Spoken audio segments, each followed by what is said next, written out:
Philosophy Forum is a new effort spearheaded by Jeanne Ismail in the philosophy department and myself. I'm Sean Carroll in physics and philosophy, and we're trying to provide a space for scientists and philosophers to come together and talk to each other in ways that are hopefully productive. We'll see if that goes well. I have to say that so far there's been enormous support from Hopkins, both as an institution and the community. It's been really a great thing. I think this is the kind of place where we should be doing natural philosophy and other interdisciplinary efforts. The physics and the philosophy departments in particular have been very, very supportive. By the way, both the physics and the philosophy departments are named after one of our guests tonight, William Miller, who I want to thank for support, both spiritual and financial, for the various efforts that we have here. But there's been a lot of support that we've gotten. I want to mention Sig Leibovitz, Marley Cortez, and Stephen Liu from the Film and Media program here, who just come in here and set up all these lights and are going to film the whole thing, which makes it great. It will all go on YouTube before too long. So we're very happy to have as our second distinguished lecturer, Daniel Dennett last year was the first, Geoffrey West of the Santa Fe Institute and also Oxford. He tells me he has other affiliations, but he mixes them up depending on the audience. So Oxford and Santa Fe tonight. He was the former president of the Santa Fe Institute and is now a distinguished lecturer there. And Geoffrey is one of my favorite physicists and scientists and thinkers. He started his career in physics doing very good, but what one would call mainstream particle physics and quantum field theory, and at some point made the conscious decision there were other questions that he wanted to tackle, and he still calls himself a physicist, but as you'll see from the talk, there is a lot going on here. He is the author of a wonderful book with a long subtitle called Scale, The Universal Laws of Life and Death in Organisms, Cities, and Companies. Very SEO optimized. I like that, so people can find you online. And it is traditional now to mention prizes that the speaker has won and things like that. I looked at Geoffrey's list of prizes and it's extremely good, but rather than telling you what the prizes are, I want to mention who gave him the prizes because it tells you who we're dealing with here. Geoffrey has won awards from the American Physical Society, but also the Ecological Society of America, an award from Oxford for doing mathematical biology, and a prize from the Glenn Foundation for Aging Research. This is exactly the kind of wonderful interdisciplinary work that is not only fun to do, but in Geoffrey's case has been extremely productive and useful and well recognized. So please welcome Geoffrey West.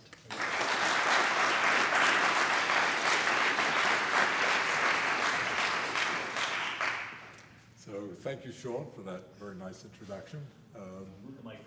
Yeah, can everybody hear me? I'll try to stay close to this. I tend to wander around and wave my hands, and I'll try to come back.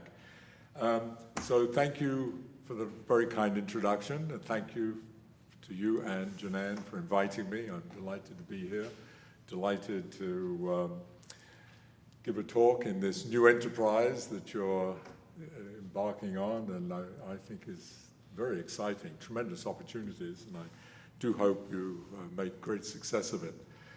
So in the context of that, I have this somewhat pretentious, broad title, which of course allows me to talk about almost anything, actually.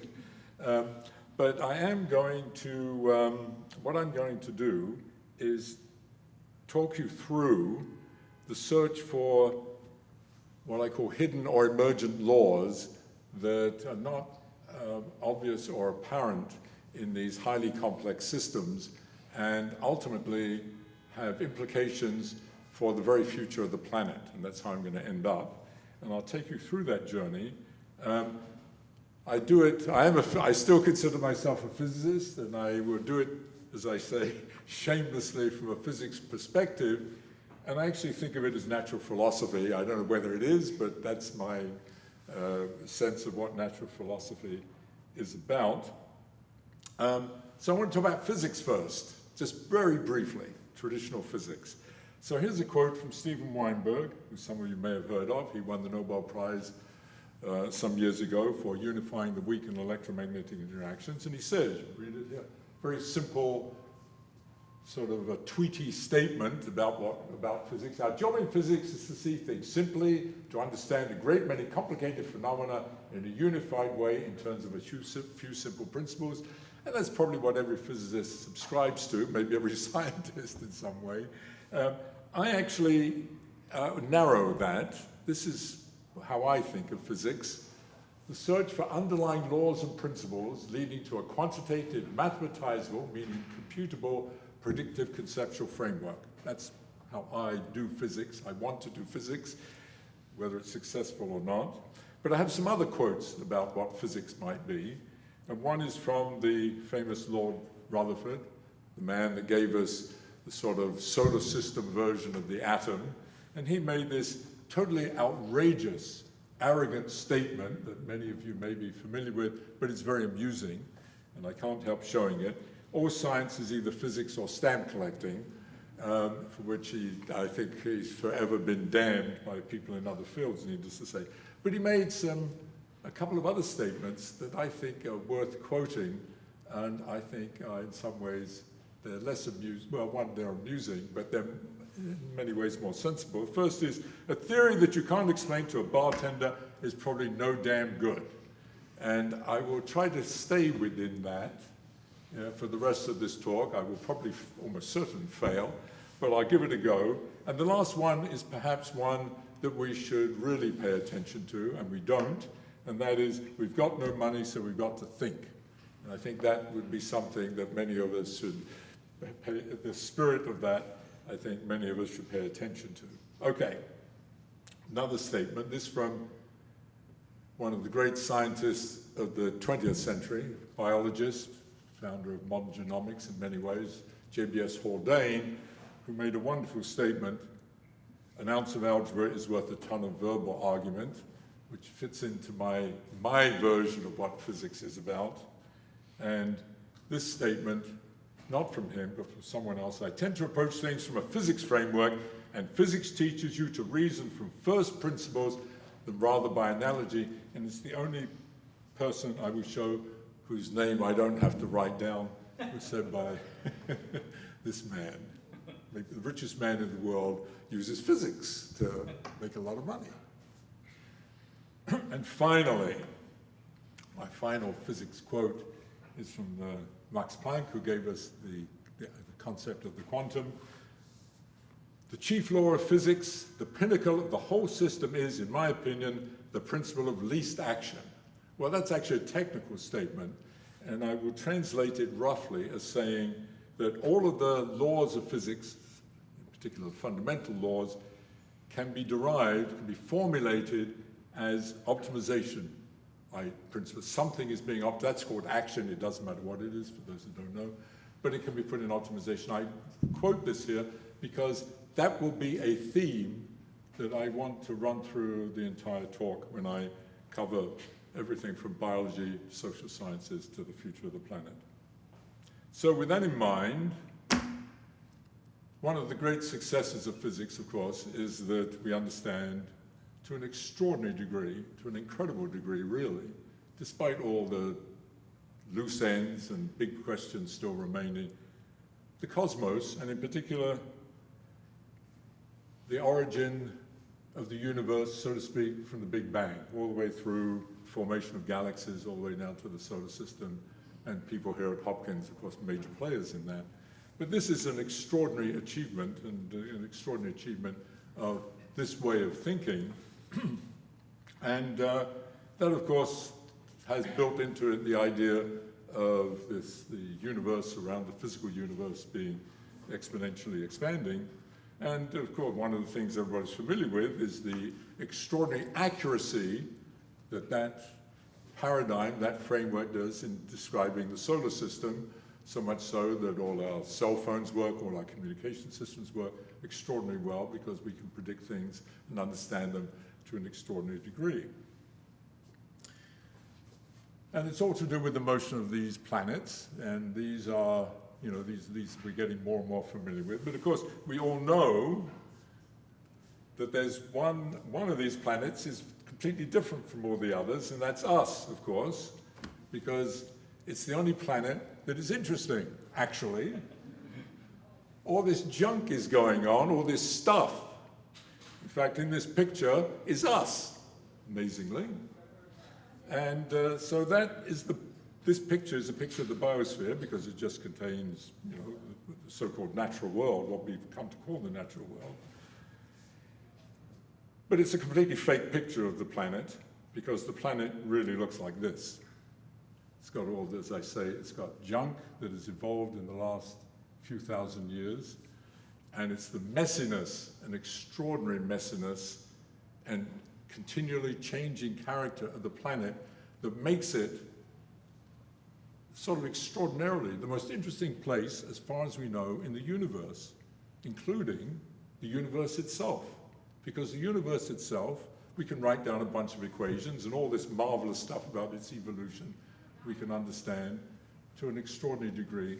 But understanding any of this, or even this, has proven to be an extraordinary challenge, and it is what, of course, something that in the 21st century we need to embark on in terms of what the kinds of problems we're dealing with. And all of these I will call the anthroposphere, these kinds of problems, or rather, my own interest, the urbanosphere, because it is the planet is now dominated by urban development, by cities. So that's what I'm going to start talking about.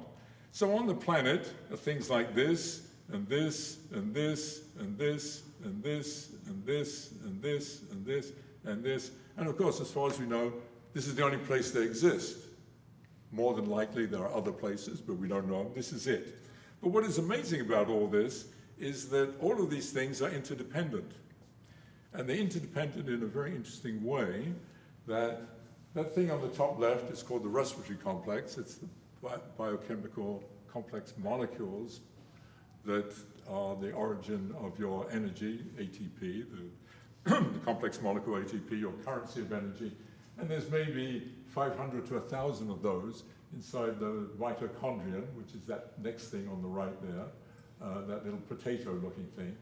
And all of those respiratory complexes have to act in unison so a mitochondrion can act in a coherent fashion. And there's 500 to 1,000 of those mitochondria inside a cell, and they have to act in a coherent fashion with other objects inside it so that an individual cell can act in a coherent fashion. And there's 10 trillion of those inside a human being, and they all have to act together so I can wave my hands and talk to you. And then there's several million of them living in places like at the bottom, etc., bang. And all of that has to go on at one scale for hundreds of years, in other scales for hundreds of millions of years, and the whole thing for a couple of billion years. And it's in this kind of, thank you, metastable, evolving situation. How could that be without some kind of laws evolving in order for that metastability to take place and all of this to happen? So that's what this search is about, is looking for those emergent laws that are somehow maintaining this in this kind of metastable situation. So each one of these contains many, many components, and these are called complex adaptive systems, just to get our terminology straight. They're not only complex because they contain enormous numbers of agents, but they're continually adapting and evolving as internal and external conditions change. So the question is, what are those? That's complexity.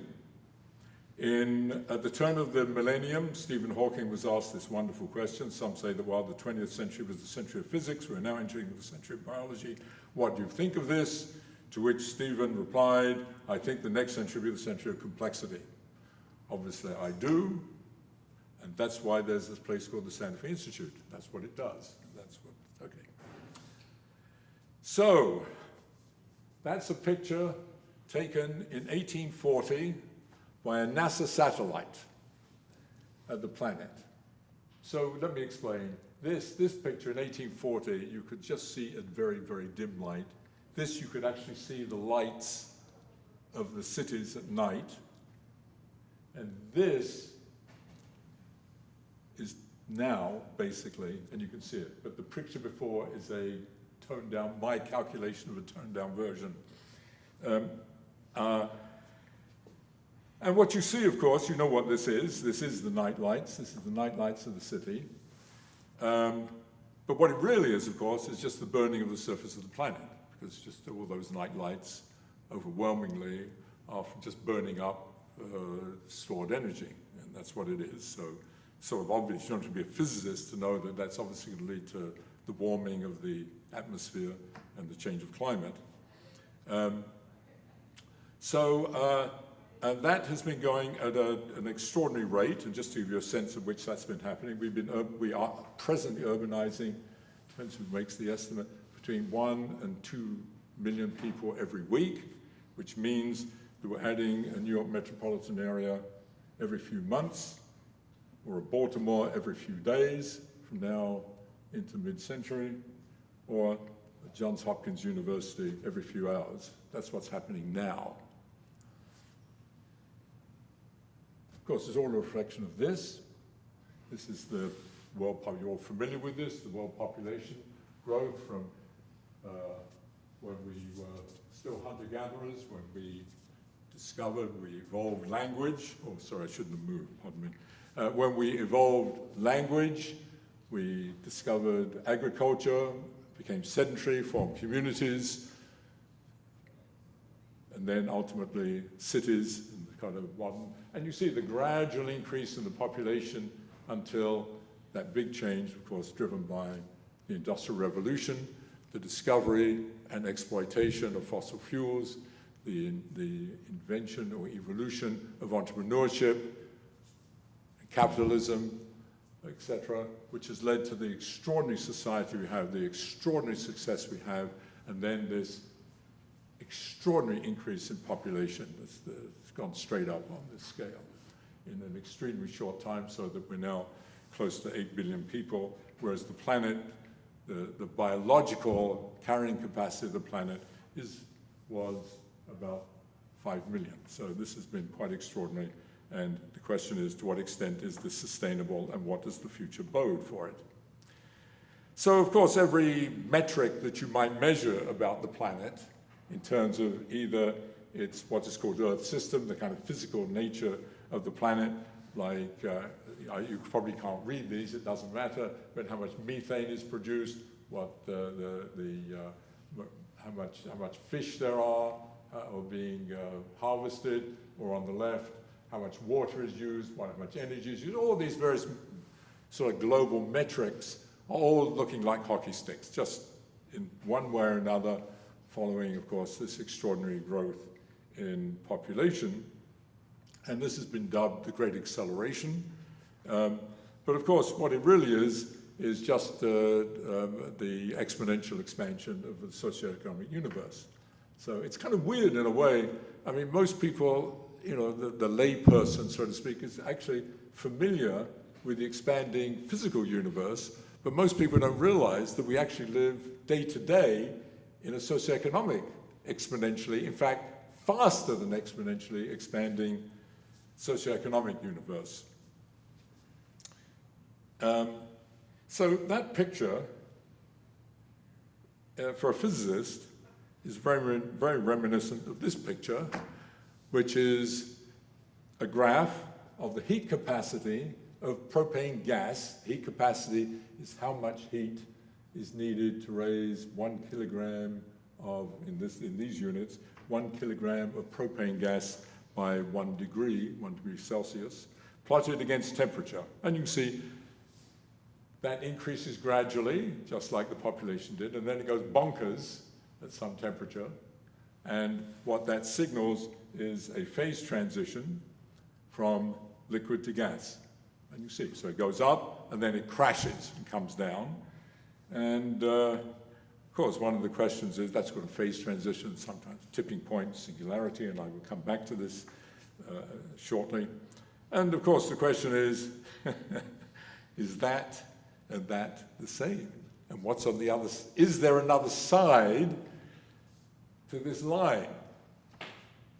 Are we right at the edge, ready to do this? Or what is it? So it turns out the mathematics of this is identical to the mathematics of that, and I will come back to this at the very end. So I want to take the viewpoint that the fate of the planet is actually our cities. I want to focus on cities because they've begun to dominate the planet. We've now crossed the halfway mark. About 5 years ago, roughly, more than half the people on the planet are urbanized.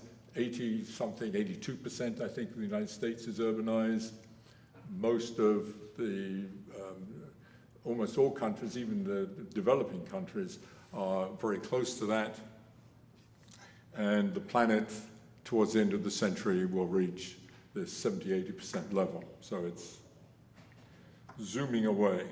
So when you think of cities, this is what you think of. You have some image, of the infrastructure, which in physics terms is thermodynamics, it's energy. That's the physicality of the city, and most attention is usually paid to that. But of course, this is just a stage. This is just a facilitator of this. That's the whole point of a city. The only point of a city is to do what we're doing here, is to bring people together, to interact, to create ideas, to innovate, to create wealth, etc. And do things like this, promote culture. But of course, the two things are integrated. The physicality, the thermodynamics, is integrated with what's going on here and here, which is the exchange of information. So conceptually, it's the tension between and the integration between social networks and information exchange on the one hand, and the dynamics and physicality and thermodynamics of the infrastructure. So here it is. Here's a wonderful picture of New York City, 120 or so, maybe more, 150 years ago.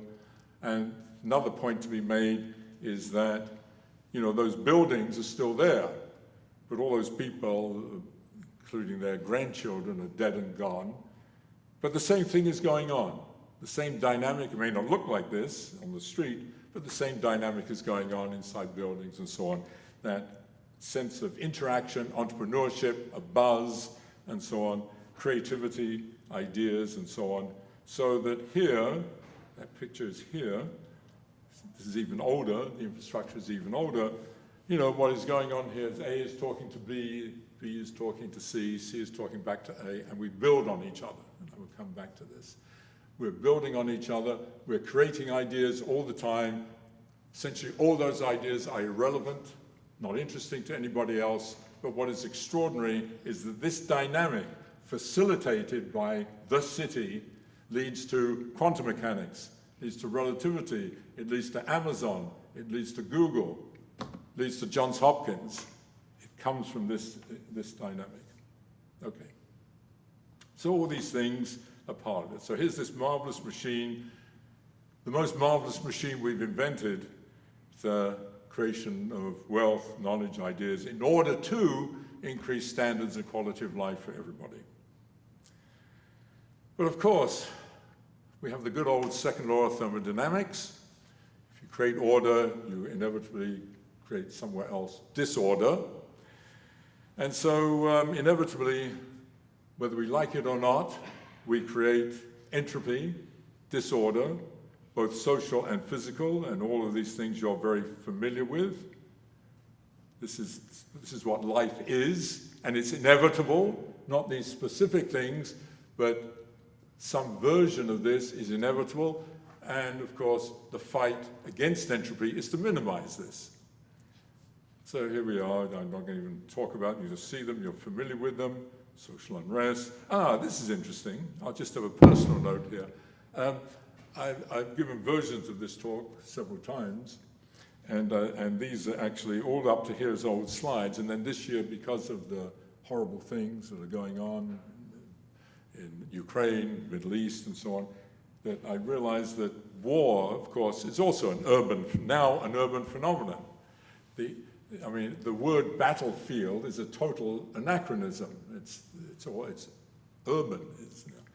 And I found this picture on the web, and I put it in, and then I was looking at it, and I cannot see, but it's got the name of the street on it.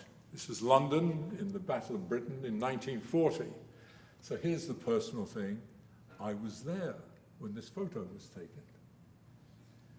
I was there. Well, it depends a little bit on what Supreme Courts and things define as a person, because I was in my mummy's womb. I was gestating a mile from here. I was in Tredegar Square, which is not far from here. Anyway, sorry, that's got nothing to do with anything, but it brought home something very visceral to me about what cities are and what war is and so on. So also there's this kind of thing, the extinction. And of course, the question is that how it's all going to end up? Or this? Is that what it's all going to look like in 10 years, 20 years, 50 years? But the whole point is that all of these things are not independent, just like the thing I showed earlier, that vision of just the planet. All these phenomena are interconnected again, and they are, like all those phenomena, those biological phenomena, these are complex adaptive systems. Each one of these is of itself a complex adaptive system, and the whole thing is a complex adaptive system of complex adaptive systems, which makes it a daunting task to think that you can unravel any of this and find anything that you could call physical laws. So if you don't, I should go back another thing, is that all these things I just mentioned, all these kinds of things, in life, we treat them all independently. We salami things up, we deconstruct into individual, just like you do in university. You tend to deconstruct things into departments, and within a department, you deconstruct the department so that there's basically a physics department is made up of 4 or 5 semi-autonomous departments, and so on. And that has been enormously successful. But, of course, especially in terms of the big questions we have facing us in the 21st century, it could be, and I believe it will be, a recipe for disaster. And here's a stupid little silly cartoon as an example of unintended consequences, and we're very familiar with this as a dynamic, where we focus on one thing, we try to solve it, and of course, it comes back to hit us later. Okay, so cities, I'm not going to talk about companies, I took it out of this talk, but I'm going to talk about cities, and then I'll go back to biology. But they are, just to summarize all that, this, as I said, tension, integration, and interaction between, on the one hand, their physicality,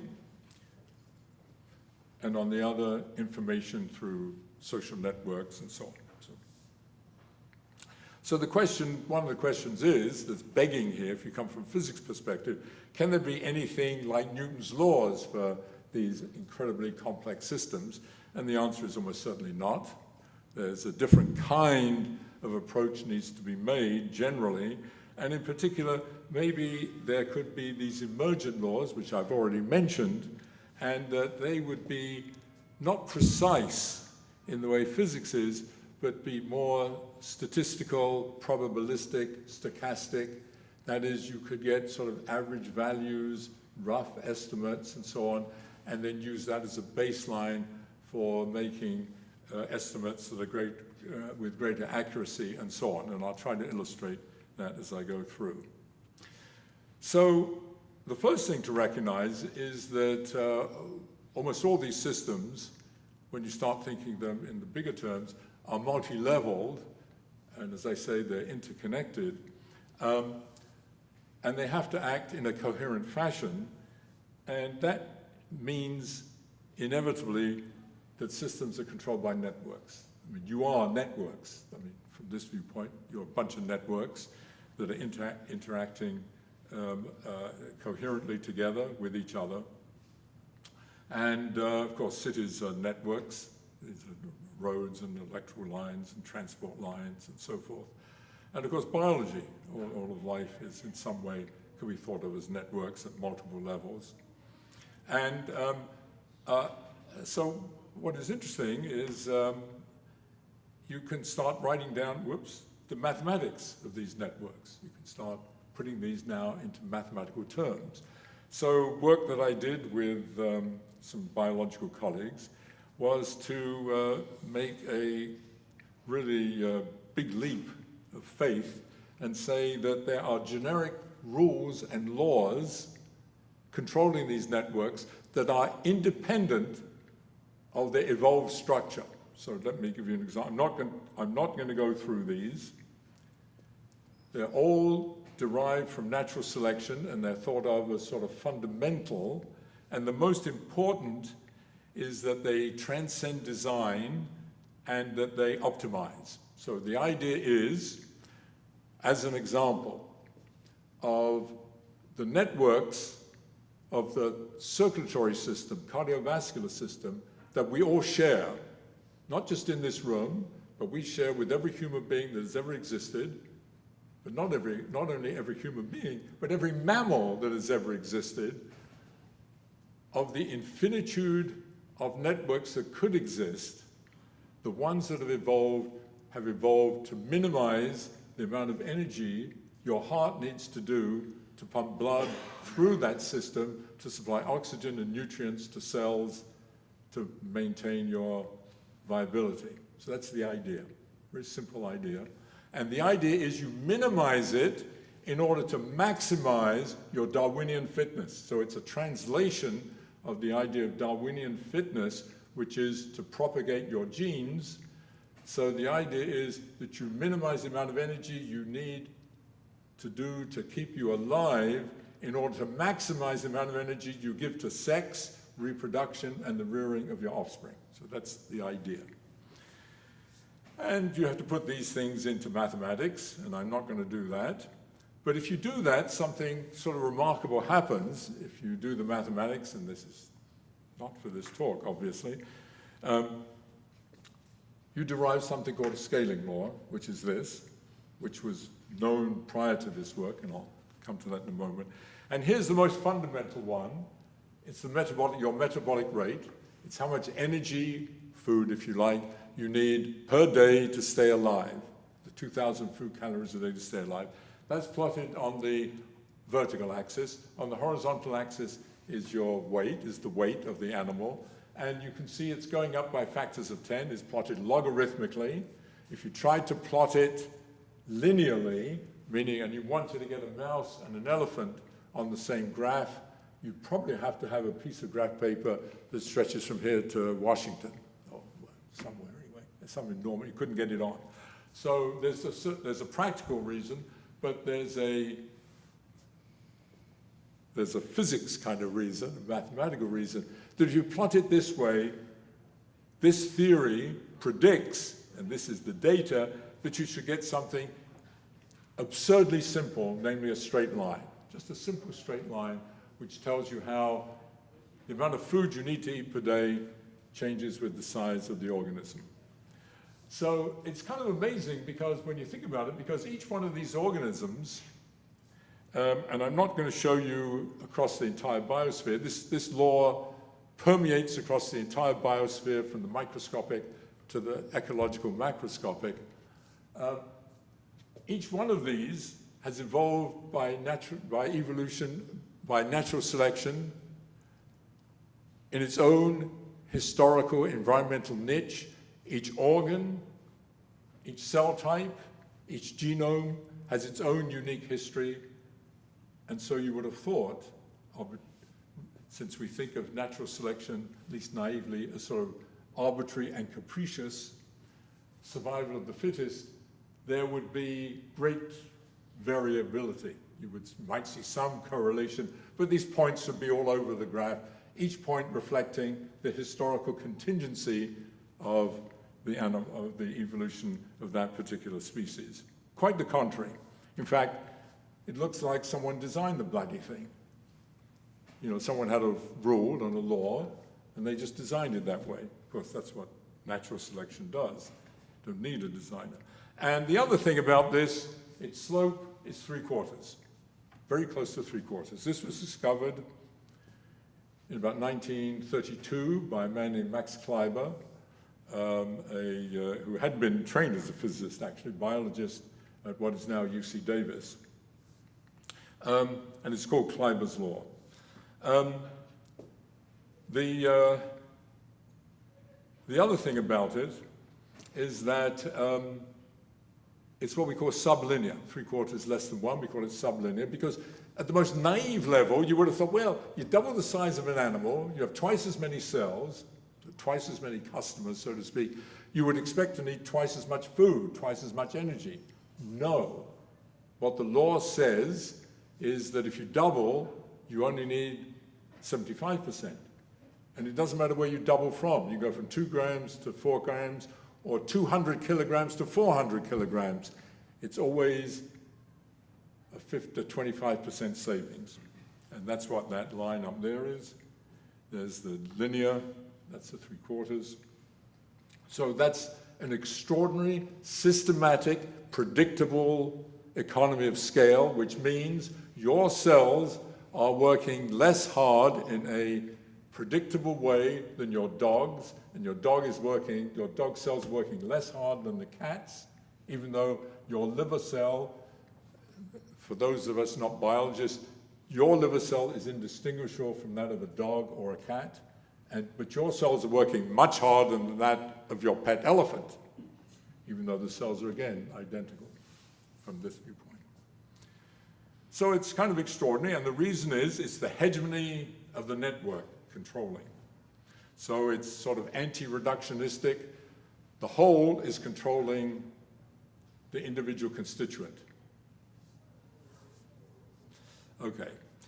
So you have lots of these laws. It turns out I could spend the rest of the evening showing you 50 or more of these laws. They're all quite similar. Anything physiological or anything about your life history satisfies the same kind of law, and what is universal about it is, like this, the slope is a simple multiple of 1/4, and I think I show 1 or 2 here. Here's heart rate, mundane, something quite mundane. Your heart rate, our heart rate, versus size, and that slope is minus 1/4. Minus means it goes down with size. And here is something much more sophisticated, and there's lots of variance, and I don't want to get into why that's the case, but it's lifespan, and it's consistent with it being 1/4, and the theory, if anyone comes to my seminar tomorrow, I'll explain where this comes from. But the slope is plus 1/4 in terms of lifespan, which is very interesting because I said that heart rates decrease with the 1/4, with this quarter. These are increasing with 1/4. If you multiplied this lifespan by, by this heart rate, that was showing us, that's mammals. So if you multiply those together, the increase of one exactly cancels the other. So going back to this, heart rate times lifespan is independent of size. But what's heart rate times lifespan? That's the number of heartbeats in a lifetime. And it says, that's the words that go with it, it's the same for everybody, meaning every mammal. And that's about 1.5 billion. And there's the data. So it's kind of interesting that a shrew, about this size, lives about 1.5 years, and a whale, which is bigger than this auditorium, have the same number of heartbeats. In fact, everything about them scales accordingly. So if you rescale properly, everybody lives the same length of time. Things are diffusing the same length. So you sort of wonder, maybe that shrew that lives 1.5 years experiences life the same as I did, and I'm 83. 83 times longer on the stupid clock thing, but the actual biological clock maybe feels the same. Who in the hell knows? But anyway, sort of interesting to speculate. Okay, growth. I'm going to finish up my biology bit with growth. How does growth work? Well, you've all done it. You've all grown. You've all scaled. How does that work? Well, you eat, you metabolize energy, it goes through networks. The networks, it gets sent to the cells. Some is allocated to maintenance, meaning it repairs damage, it replaces cells that have died, and some of it gets allocated to making new cells. The system grows. So you have to write that as an equation. That arrow is that network dynamics. So you have to write this all out, and then you solve it. And there's the result. For us, well, you as a rat. It's weight versus, it's a classic thing you get from a pediatrician, growth curve. And the line there is the prediction of the theory, and that's the data. I'm showing you this because it's the best one, and I'll show you others in a minute. But here's the point. You grow quickly, and then you stop, and you stop because the supply is growing sublinearly. It's growing slower than linearly, but the demand, which is the increase of cells, is growing approximately linearly, and linear will always beat sublinear, so eventually you stop automatically. It's guaranteed by the network. You don't need a gene, you don't need any other mechanism, that's it. The genes determine when you stop. So there it is, and it's the same equation for all mammals. Oh, there we are. And oh, by the way, yes, I'll come to this later. So much of life, the majority of life, grows like this and then stops. And that's very important as a component of this sustainability of the planet, that organisms spend typically, not always, the majority of their time in a relatively stable state. And that I will contrast with socioeconomic systems, which are continually changing. So there are a bunch of other animals. There's a couple of fish. What is it? There are a couple of mammals, a fish, a bird, and so on. You can see the theory gives a good description. And because it's a universal theory with universal parameters, I'm not going to explain this in any detail. You can rescale everything so that everybody grows following the same curve, whose mathematical equation you can write down for that curve. So everybody follows it. So, just to re-emphasize, if you look through the right lens, everybody's growing at the same rate, they're living at the same rate, and they're dying at the same age. I mean, on average, obviously. Okay, that's the big picture. So here's a summary. We have these scaling laws dominated by the number 4. 4 is the number that dominates the biosphere. And if maybe later I'll say where that number 4 actually comes from in the mathematics. I don't want to go into that here. It expresses an economy of scale. As I say here, the bigger you are, the less needed per cell, per capita, sublinear. I didn't emphasize it quite, but the pace of life systematically decreases following these scaling laws. Growth is sigmoidal, meaning you start quickly, and then you stop, and then you die. And you can understand all this through this scaling theory. And I'm not going to go into lifespan, the dynamics of lifespan here. So the natural question is, in terms of the development of socioeconomic life, is socioeconomic life in some way a reflection of this? And in what way is it similar, and what way is it different? And in particular, for example, do cities and companies, as I say, I won't talk about them here, are they scaled versions of one another? Cities is New York, is in fact Baltimore just a scaled down New York and a scaled up Santa Fe. Looks different, different history, geography, culture, etc.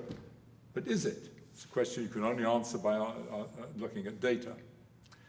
Well, you might think there might be laws if you believe what I told you about biology, because I've already emphasized cities are networks, and maybe these hidden laws of biology somehow transform into hidden laws of cities, and indeed they do, but it gets complicated, because I've already emphasized that cities aren't just infrastructural networks from this viewpoint, but they're also social networks. And not only that, these social networks have interesting properties. They're modular, that is, you have families and groups and divisions and so on, and there's a regularity to that, actually. But even more important is, unlike this picture, which many of you may well be familiar with, of kind of networks with a node and then the lines connecting you with your friends and colleagues, yes, this is a picture of a social network, but it's topological. It misses an essential feature of life, and that is represented here. Each one of those nodes has to be somewhere. It's not just up in cyberspace. You have to be somewhere. You have to be in your kitchen. You have to be sitting here. You have to be sitting on the toilet. You have to be in the car. So you also have to be moving, because you've got to go get the kids. You've got to go to the store. So this picture is misleading to the extent that it is quite incomplete. And the statement is that what you need, something I said earlier, it's the integration of these two kinds of very different phenomena, the physical interaction, the physical manifestations of a city, and the social interactions, which is transferring information. And that's what that central thing was. Okay. So there's more network principles for this, and I'm not going to go into them again, but I'm only going to emphasize one piece, the optimization piece. So this is the hypothesis, that actually one of the dominant things about the physicality of a city is that it's evolved so that people can go from A to B in the fastest route, or the cheapest route. So, you know, when you leave here to go home, you don't sort of head off in some arbitrary direction. You try to find whatever the most convenient route is home. Usually it's the shortest, both in time and distance. So that's on the one hand. On the other hand, in terms of social interactions, much of it is to get more. Greed. I don't mean that necessarily in a pejorative way, meaning that most of us want more of whatever it is, more interaction in particular. A city is there to facilitate and optimize social interaction by bringing people together. That gets maybe manifested as people wanting more material well-being, greater wealth, and so on, but also more ideas, and so forth. So, hard to put this into mathematics. One tries and one does. And out of that, you can derive for the infrastructural part, which is the easy part, because it's sort of biological. It's very, very analogous to biology, except it's two-dimensional rather than three-dimensional. You can derive the analog to those scaling laws I showed in biology. And here's something for something really mundane. The number of gas stations, it's called petrol because I was collaborating with people in Europe. Gas stations, as a function of city size, they're plotted in a similar way, logarithmically, going up by factors of 10. And you can see there's more variance here, but they're all quite similar. This is just 4 European cities, and 4 European countries, I should say. And the slopes are very similar. They're all about 0.85. So the only difference with biology is that instead of a saving of roughly 25% with each doubling, you save 15%. So there's an economy of scale again. Bigger cities are more economic in that sense. And by the way, that means also that, let me just say one other thing. This is just gas stations. Oh, not so interesting. But it turns out if you look at all infrastructure, any infrastructure, the length of the roads, the electrical lines, the gas lines, the water lines, the buildings, they all look like this. They scale in the same way with a similar slope of about 0.85, and it's the same no matter what urban system you look at, whether you look in North America, Central America, South America, Asia, China, Japan, Australia, Europe, and you plot them where you can get data. They all look like this. For any infrastructure, they all fall on this about 0.85. There's this extraordinary universality. It is almost as if the Industrial Revolution came and people realized that cities were going to grow, and there was a big convention in 1790, and people said, we're going to have huge cities growing on this planet. We better have some rules as to how you build them. This is how they should follow as they grow. Well, that isn't. It's again, like in biology, there are natural selective forces to do with the the structure of these networks. There's sort of an organic dynamic at work. Well, that's interesting, and it was quite startling, actually, when we found these. But going back, let me just go back to this picture. Again, I've already said it. The interaction here taking place is positive feedback in social interactions, which is, after all, a university. That's its prime function, is to create interaction and discussion. But cities are that. Cities are very much that. That's been their great success. That's why they're here. And that leads, instead of sublinear scaling, meaning the bigger you are, the less per capita, it means the bigger you are, the more per capita. More interactions, therefore, more wealth, more ideas, more crime, more pollution, and so on. And at the same time, instead of the decreasing pace of life, things slowing down the bigger you are, life speeds up in a predictable, systematic way. Okay, there's the data. There's some data anyway. This is a whole bunch of different metrics from places across the globe. Everything from, you can't read this, I know, I'm sorry. Everything from divorce rates to number of patents produced, that is the innovation of a city, to a number of fancy restaurants, crime, GDP, turnover of companies. I'm just reading from here. Everything we could get our hands on, you plot them, and they look, as you can see by eye, all pretty much the same. And they're across the globe. These are from all different, everywhere. You see Japan, France, Sweden, so on. And the slope of this line, these lines hover around 1.15, which means that every time you double, you get 15% more. So here's just showing, and we just rescaled them to show things lying on top of one another. So here's what it says in English. It's the good, bad, and ugly coming together.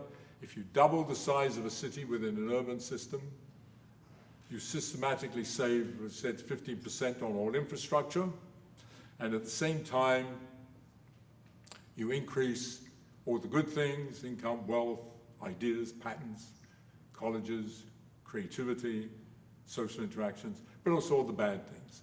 Crime, police, well, I don't think police bad, but police, disease, and so on. All increasing together. All because they're all interconnected, whether you like it or not, and because, of course, fundamentally, they all arise from social interaction, from human beings. They're a reflection of what we do, who we are, and the reason they're the same across the globe is because there's 8 billion of us, and we're all at some 90-something% level the same. And that's all this is saying. And COVID, of course. So we did some work on COVID. So much better, by the way, to be in Santa Fe than Baltimore, because COVID spreads much faster in a big city because there are more interactions than in a small town, but much better to be in Baltimore at any other time because it's a bigger city, more opportunities, sexier life, well, I assume so anyway, etc. More culture, and so on.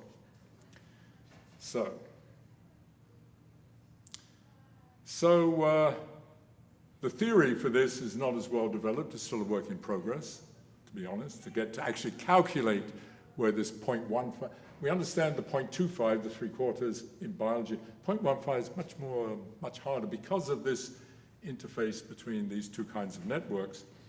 Nevertheless, you can still make predictions, and we do, and I just show you one because it's obvious. I said that all of these are derived from social interactions. Therefore, if you can measure the way social interactions scale with city size, it should just be like one of these curves. So how do you do that? Well, luckily, every single person in this room has a smartphone. So, in principle, I know where you are anytime. I know who you're talking to and how long you talk to them. Well, it used to be you could get that data. And with my colleagues at MIT, we got that data. We were able to get that data, and we analyzed billions upon billions of phone calls. But not me, of course, but the main person was Marcus Schlepfer, the first author, and analyzed them, and we measured from the data the number of interactions expressed through telephone calls, mobile phone calls, as a function of city size. And by the way, just so you understand, it meant I call Sean, and if he calls me back within 6 months, 6 months was arbitrary, could be 3 months, year, we have an interaction. So that was the definition. If it was more than that, it was out. So there it is, and that's what that data represents, plotted in the same way, and the two colors represent the United Kingdom and Portugal. You see they're the same. It's exactly the same. And the slope is very close to, by eye you can see, it's very close to these other ones, and it agrees with it. So that was very nice, and we did lots of other stuff. It's a very rich field, getting mobile phone data. It's wonderful because it's like, it's almost like every molecule in this room has a little detector on it. Sort of useless, of course, for physics, probably. But for for human beings, that's powerful. Unfortunately, years ago when we did this, when was this, 2014, 10 years ago, the phone companies gave it readily because they thought it was not very interesting, useful data, and we promised, of course, to anonymize it and so on. But then they began to realize that actually, once we did this kind of, wow, this could be interesting, so you can't get it. It's very hard to get it, let's put it that way. Okay, here's the second thing I included, just among the many things we got out of it. We also measured how many of your friends are friends of each other. So what's the size of your little local community, your group of people that you consider friends? And that you can't predict that from this theory, but I thought it would also be superlinear. It isn't. It's sort of interesting. It's an invariant, doesn't change. I mean, there's lots of variants, but you can see it doesn't change. I'm going to go bug on that. This is a small village of about 10,000 people in Portugal, and this is Lisbon. And you can see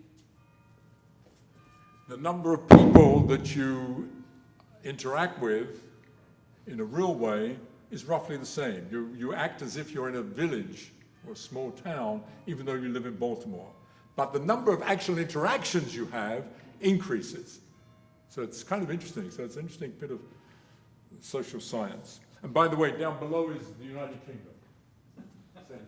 And what you see, something else you see, is that it's a factor of almost 5 difference, because, as anybody knows, people don't talk to one another in England. And it's reflected in this data. It's sort of interesting. Well, they do talk. It's not true what I said. They talk a little bit to each other. And of course, one of the big questions is, as we move into the 21st century, what happens when we start more and more adopting this soulless, two-dimensional way of interacting? How is that going to affect this? Is it going to affect it at all, or is it going to have a profound effect? Okay, I just put that out as a question.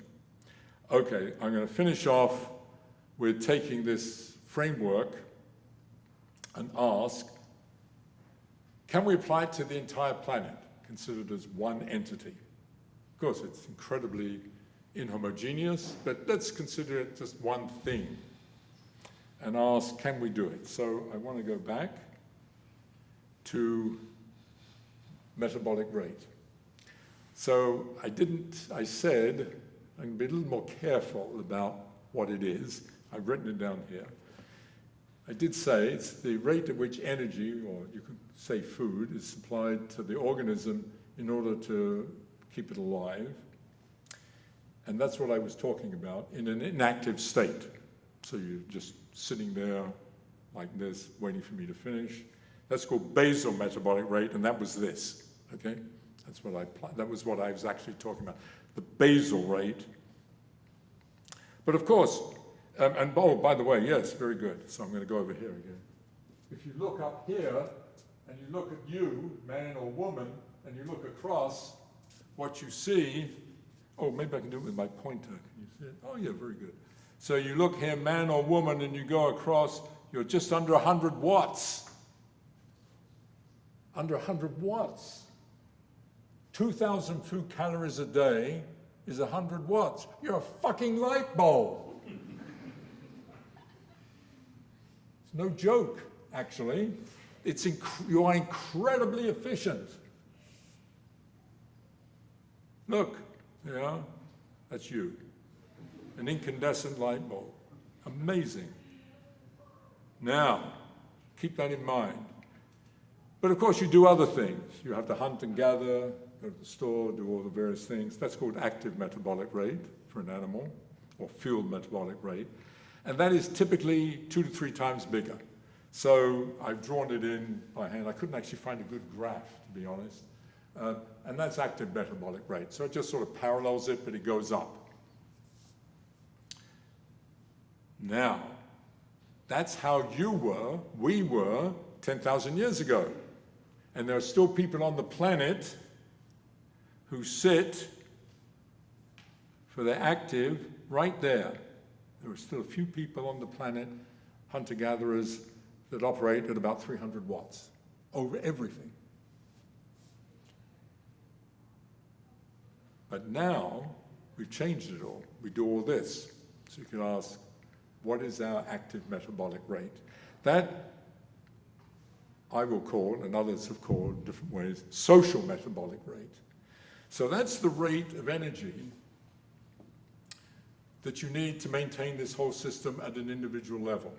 So your part in maintaining this building and the roads and your car and the airplane, your house and all the rest of it, that's what you need. I mean, that's your active, what would have been called active metabolic rate, I would call social metabolic rate, and that's the basal version of it, just maintaining it.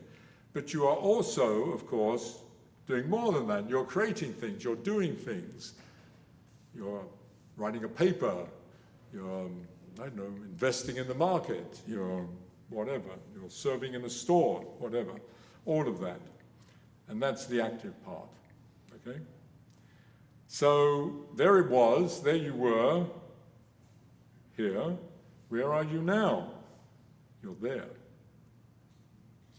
You are, instead of 200 or 300 watts, each person in this room is 11,000 watts, 50 times more, 100 times more than your basal rate.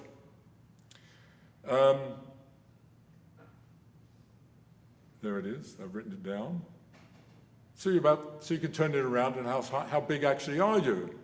Not 80 kilograms or 150 pounds. You're actually 30,000 kilograms. Each one of us is about 30,000 kilograms in terms of our metabolic rate. If you turn it round from biologically, if you just ask where did you fit on the biological graph, about 30 tons, or about a dozen elephants. We're equivalent to that. That's another way of talking about the problems we face in maintaining that. So, how does this system evolve? What's the growth? So here's the growth equation for the planet. This is now into speculative land. Well, it's the same, we use the same kind of paradigm, same equation, if you like, I did for biological growth. You have a social metabolic rate, and it's allocated between these two things, between, on the one hand, maintaining things as they are, stop things at this moment, how much energy is needed to go to the next moment, roughly, and then what about how much are we devoting in that to new growth? So there's the same equation, and I'm not going to write it down, of course.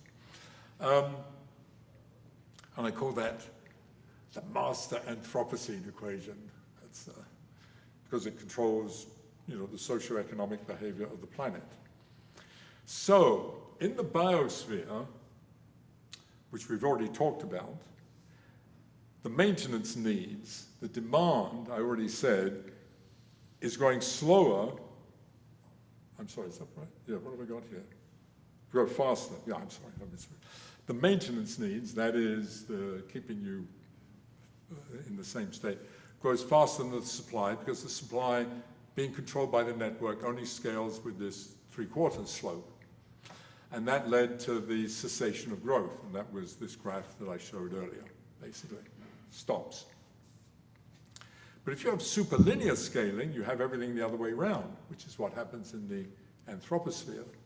Namely, the supply,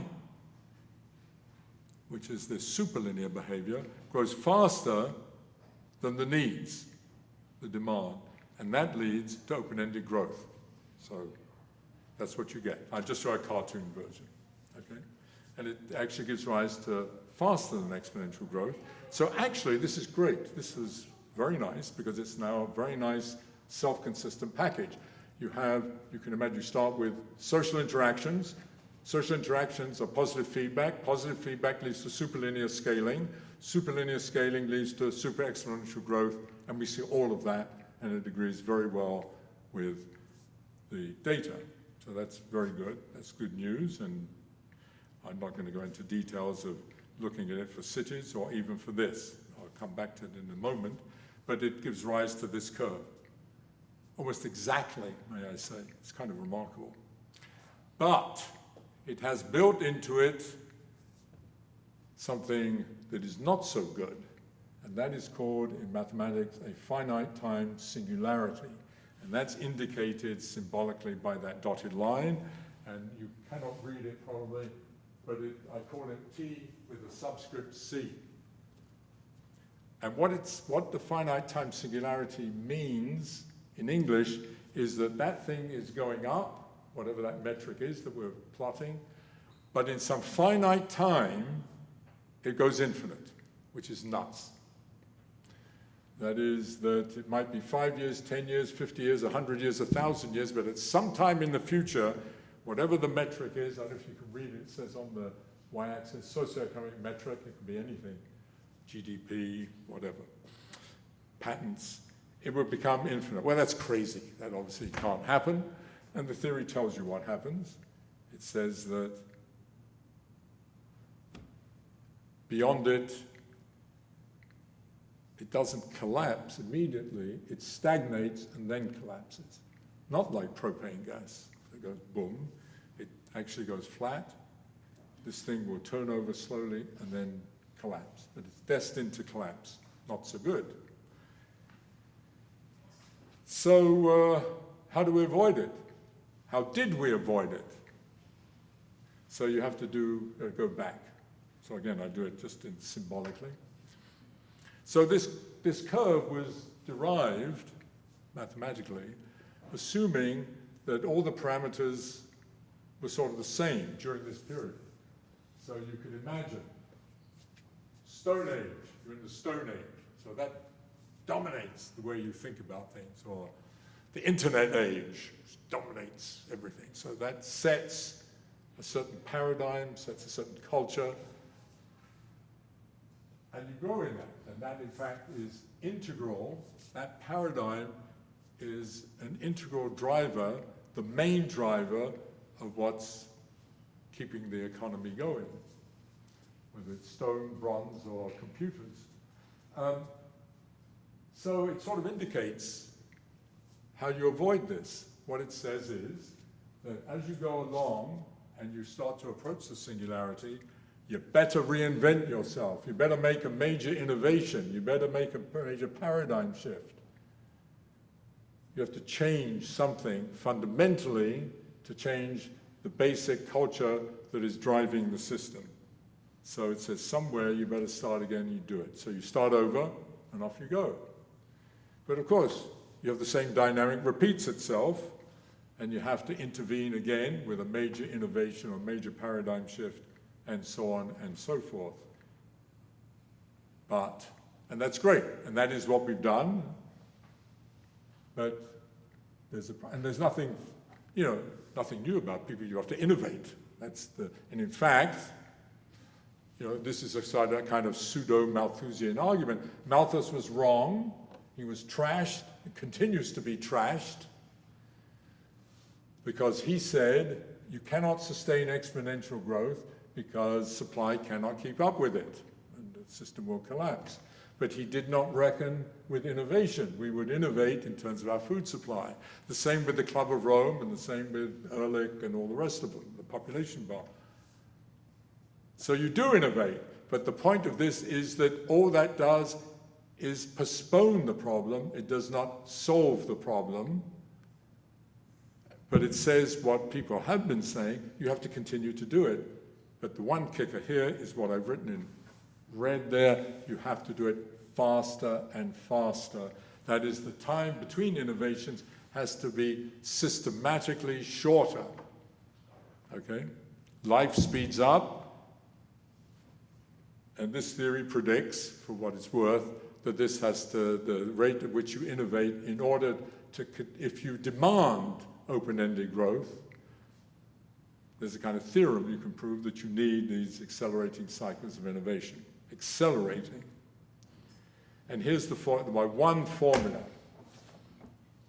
You know, mathematics is the language of the universe, whether we like it or not, as far as I can tell.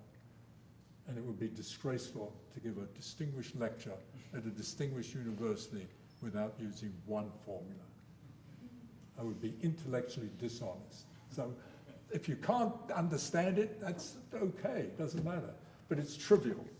This is what the theory eventually predicts for what happens in one of these curves, in this one particular. The form of that curve, which in fact, where is it? The form of that, it's exactly that, is the theory derives that.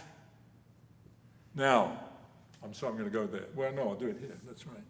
Here's T sub C. This is for those that are mathematically challenged a little bit.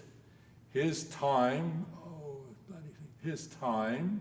And you see, if T gets very close to TC, TC minus T gets very small. It's raised to some power, okay? So it's small, still small. But you divide 1 by that very small number, which is getting smaller and smaller. So this whole thing is getting bigger and bigger. 1 divided by 10. I'm sorry if am I being pedantic? Yeah, I am.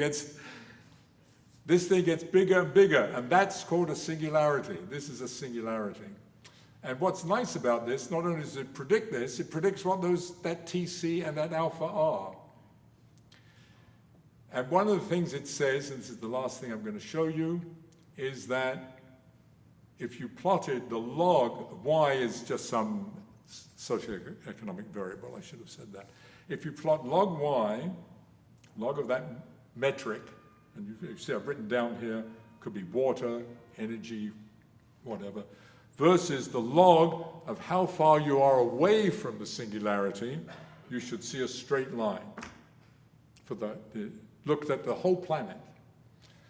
Well, turned out, I didn't show the data, a man named Will Steffen, a few years ago, who just died, sadly, was the first person to really put together this global data, and I should have shown it again. That graph I showed of those hockey stick metrics of everything.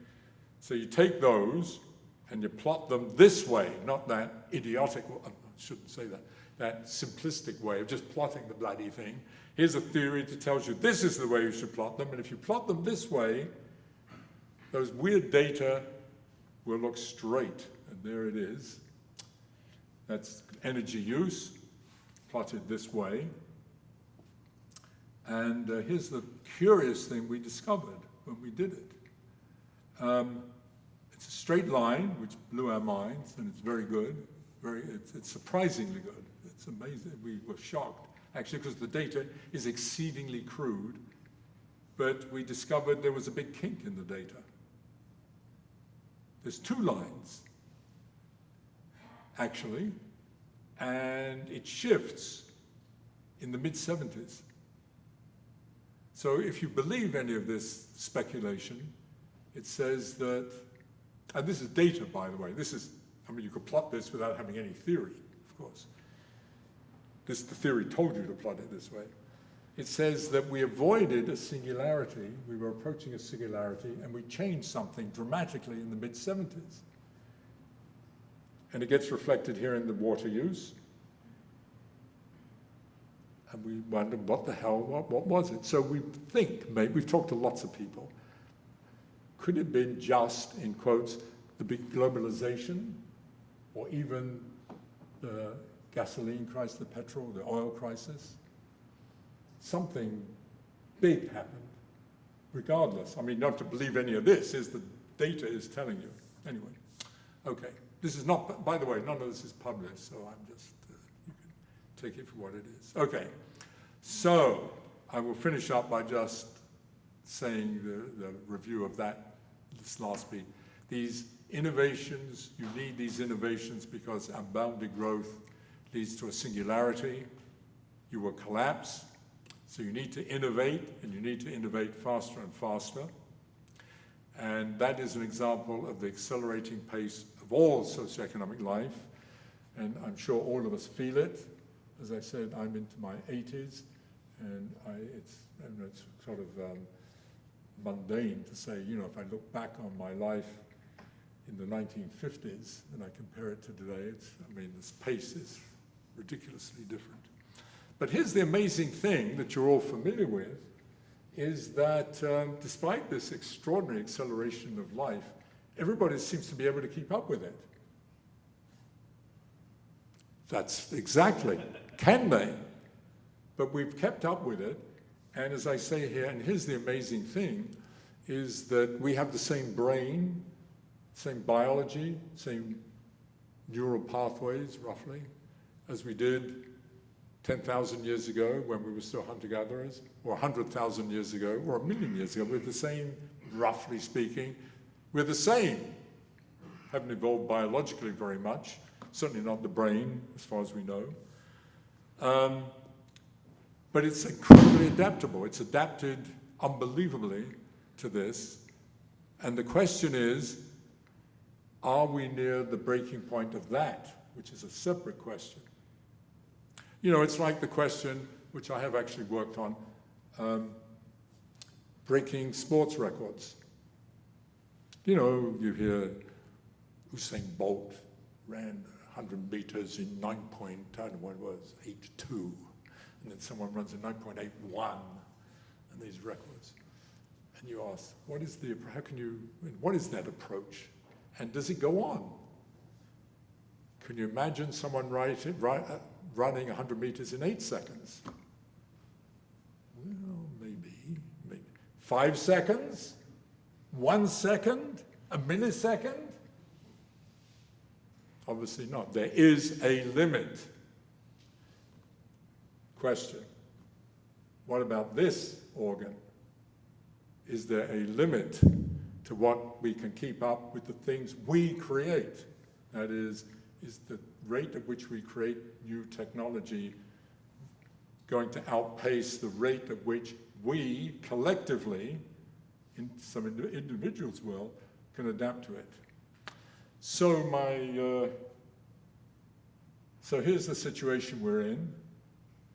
We're all Sisyphean, pushing the old boulder up the mountain, and it rolls down again, and you've got to push it up again forever, because you did bad things.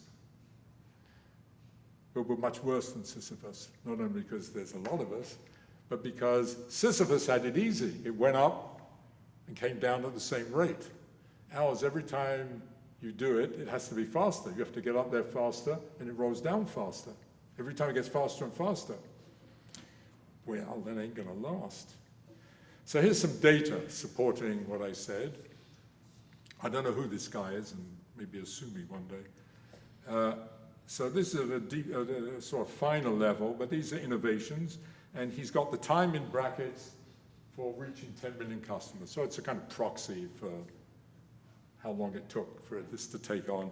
And so you take these numbers and they fit, I hate to say, exactly what this bloody thing predicts for this. And here's something from the infamous Ray Kurzweil, whom many of you heard about, who has a completely different as far as I can see, untethered view of what the singularity is, but that's neither here nor there.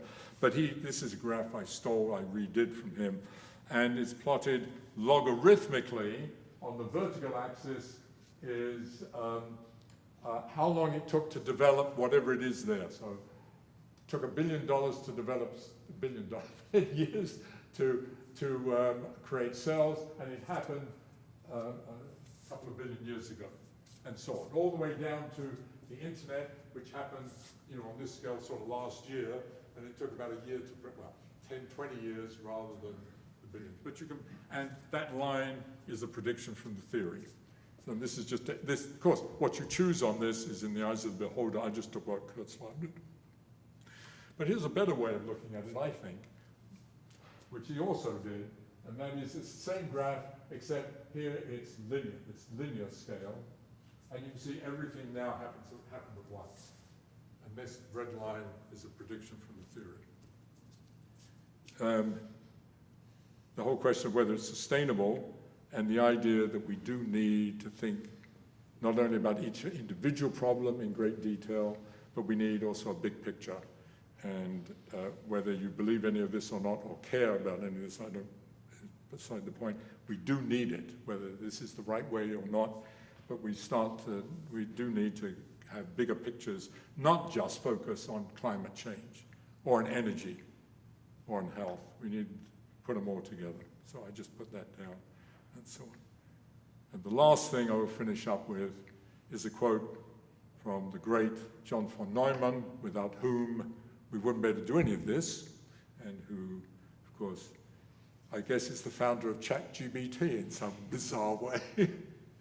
But the great von Neumann, who made this statement in 1953, "The ever-accelerating progress of technology gives the appearance of approaching some essential singularity in the history of a race beyond which human affairs as we know them could not continue."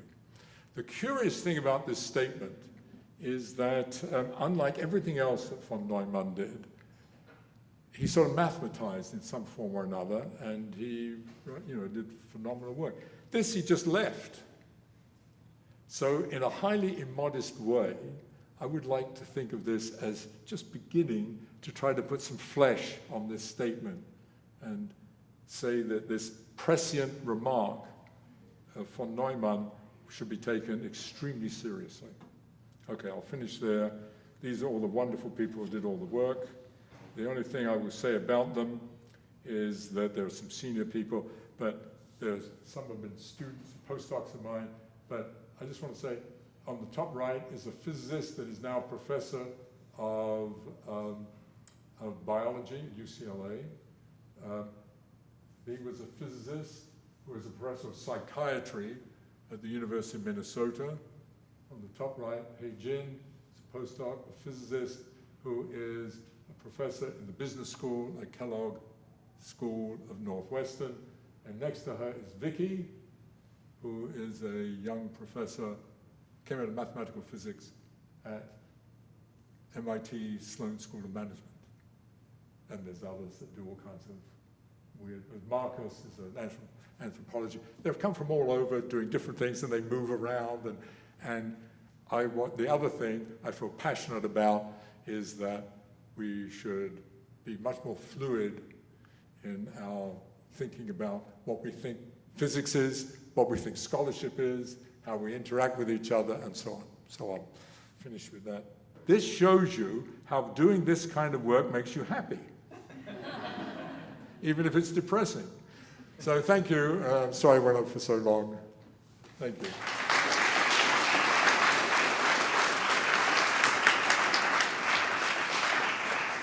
Can you hear me? It's making noise? All right. That was amazing, Geoffrey. We just let Geoffrey go on. I know that Geoffrey likes to go on. It leaves us a little bit of time for questions. Who has a question? Anyone in the front row? Yeah. So Geoffrey, two questions. One of them has to do with scaling, and the other has to do with your work on aging. So with respect to scale, metabolic rate and size scale to the 3/4 power. And so and the lifespan scale is the same way because of the efficiency. But within a species, like dogs, for example, it appears to be the opposite. So big dogs, Irish Wolfhounds and Bernese Mountain Dogs, live a lot Right. less than a small dog. Can you talk about that a little bit? Yeah, yes, sure. So, first of all, this is assumed that these systems have evolved organically by natural selection. A wolfhound and a Pomeranian have not evolved by natural selection. I mean, the dog, which is something about this big, fits beautifully, but these others, of course, are no longer optimized for whatever dogs were. You're not optimizing for the microphone. Oh, I'm not optimizing. They're not optimized. The dogs are optimized, run fast like a greyhound, go down holes for dachshunds, and they no longer they move off of the curve. I had a postdoc of mine, Hu Chen, and now in Missouri, I think, has written 2 papers in detail about showing how why this thing reverses itself for the training of dogs, through the training of dogs, and in terms of what they do and so on. So it's just outside of this. It's not part of this because you violated the rules, so to speak, by breeding dogs to do various things. So they no longer optimize their various network systems to do the kinds of things that they evolved to do. But the original dog, what we know of it, and including things like wolves and foxes and coyotes, are fine with this. Yeah, and the second one is, and this goes back, we had a dinner with Jeff Bezos and Cormac McCarthy some years ago when you were president of SFI. Yes. And Jeff was interested in life expectancy and transhumanism and how long we can live. And you've done great work on that particular topic. And so you might want to talk a little bit about why you made a very depressing evening for Jeff when you explained that the transhumanists were not going to be able to extend maximum lifespan. Yeah, so, okay, that's a whole nother. In fact, if anyone comes to my seminar tomorrow, I will spend at least 20 minutes on exactly that. But in a nutshell, so the idea is, metabolic rate goes as increases with the 3/4 power, which means per cell or per unit of tissue, the metabolic rate is decreasing in a systematic way. That's why it's more efficient to be bigger. But that means that the amount of damage being done by metabolizing decreases the bigger you are. So the first thing you get out of that is that big things should live longer systematically than small things, and they should follow this 1/4 power. So that's sort of a brief summary of the mechanism as to why big things interspecifically live longer than little things. The maximum lifespan comes because we do not, natural selection, evolution, only demands a certain number of offspring. So that demands that, a human being needs to live till about 40. Natural selection only cares till about 40 because by then you've produced the requisite number of offspring given in fact by the scaling laws, which is for human beings probably around 10, 12. So in natural state you would have 10, 12, and then you will, of which maybe 3 or 4 will die, but giving the requisite number in order to maintain and increase the appropriate population. So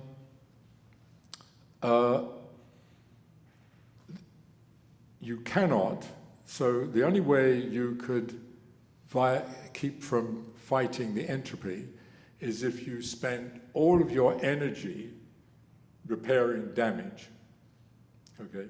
Because you're continually making damage in your cells, and you have to spend all your energy, and natural selection, rightly, has only allocated a certain amount.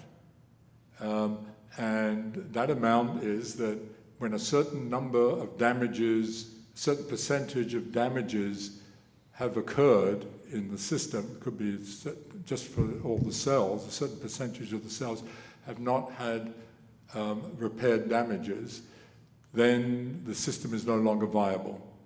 And you can work all that out and give something like, 50 to 100 years is the lifespan of a human being. But you can only have immortality if you devote all of your energy to repair. There's one part of your body where you do that, actually, and that's your brain, because it's the only part where it matters that if you create damage, you're no longer you, so to speak. I mean, that is, you can no longer function in terms of neurologically. So your brain allocates the right amount of energy to repair damage to your brain, and you have to do it at a time when the brain is least active. That's why we sleep. And so in that case, the number of damages, the number of repairs equals the number of damages, and that determines how long you sleep. And so because the amount of damage is decreasing with the size of the organism, big things live longer and sleep less. But they're destined to die because you cannot continually do that to the rest. The brain, it's well known. I mean, I'm sure, the brain uses proportionally so much more energy than any other organ of your body, precisely because it has to do faithful repair. So if you try to do that with every other organ, you would not have enough metabolic energy. So that's roughly, I didn't say it very coherently. We're going to let Rob ask the last question. I'm sorry we have to go. We're running up against a time constraint. All right, thanks. So we're talking about the brain. Brain keep up. And, well, at some time, since the brain is finite, the answer is no. But on the other hand, I think it's misleading to say that the brain hasn't really changed over several, however many thousands of years the species has been around. I mean, you've got how many billions of neurons and trillions of synapses, and there's quite a lot of states, different states that the brain could be in. So it looks like there's, astronomical numbers of possibilities. So there's reason for hope. Yeah, no, I agree with you. I'm sorry. Yeah, I said it way too strongly. What I should have said, because you're absolutely right. I mean, we don't know. I put it out as a question, actually. I wasn't suggesting an answer to it. I was putting out as a question that we have to face, that, is there a limit, is the question. And I should have put it in terms of time. It's, one could conceive that the brain could adapt, but can it adapt fast enough, is the question. And that isn't so clear. That's why I raised the question, because let me tell you how I got to it, because it's, and I probably shouldn't say any of this, but I'm going to. And that is that one of the things that's so mystifying in the last 20, 30 years is, why is it that, roughly speaking, the standards of quality of life by material metrics have, they do stagnate, but they've gone. It's not like they've decreased. They haven't decreased, and in most parts of the world, they've actually increased. And yet people are more and more disgruntled, so much so that people are yearning for autocratic rule, for meaning simplicity. And that is kind of contrary to everything I certainly believed was happening for most of my life. It was the opposite was going to be happening. And I wondered why that is. And I simply speculate that part of it is the feeling of being almost disenfranchised because of this rate of change. The time, people cannot keep up. They feel the fact that you get an iPhone 14 and a year later you're pressured to get an iPhone 15 sort of says it all. There's that continuous pressure to always update, to have more, and to adapt to new things. And I think psychologically, at a social level, at a collective level, that has been extremely damaging and reflects itself in this search for return to some mythical simplicity by looking for simple answers. So that's how I got to this question. Whether it can be answered, I don't know. But I do feel it's an important question, whether it can be answered or not. More details tomorrow if you want to be around at the seminar, noon in Gilman 288. Let's thank Geoffrey West very much again.